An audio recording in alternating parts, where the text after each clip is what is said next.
Jak se může stát, že tě kámoš podělá? Kurva, kdo mi vysvětlí, proč se tohle furt dělá? Já to nechápu.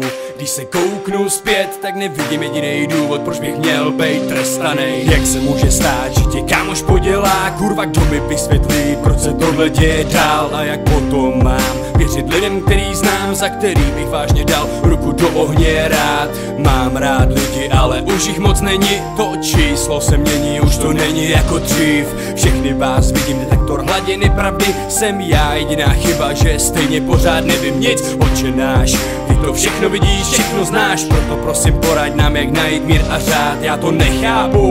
Když se kouknu zpět, tak nevidím jediný důvod, proč bys měl být nasranej. Dokola se ptám sám sebe po nocích, jestli má to význam věřit lidem v mém okolí. O rap někdo nestojí, všechny dveře zavřený, jen pár lidí, co moje hovno vážně podpoří. Jak se může stát, že tě kámoš podělá? Kurva, kdo mi vysvětlí, proč se tohle furt dělá? Já to nechápu.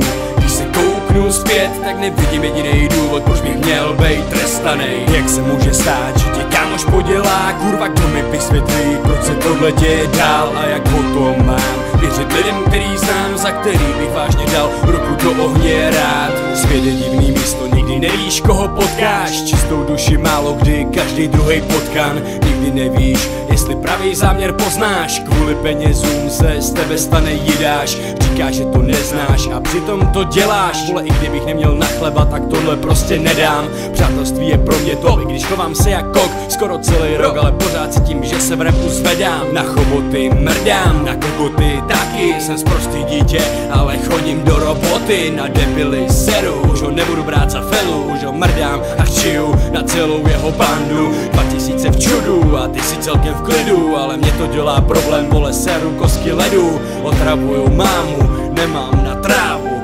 nemám na chleba, Zdenku, co to máš za bráchu? Jak se může stát, že tě kámoš podělá? Kurva, kdo mi vysvětlí, proč se tohle furt dělá? Já to nechápu.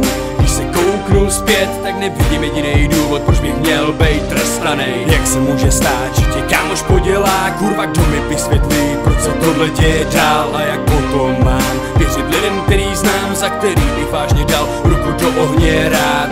Jak se může stát, že tě kámoš podělá? Kurva, kdo mi vysvětlí, proč se tohle furt dělá? Já to nechápu.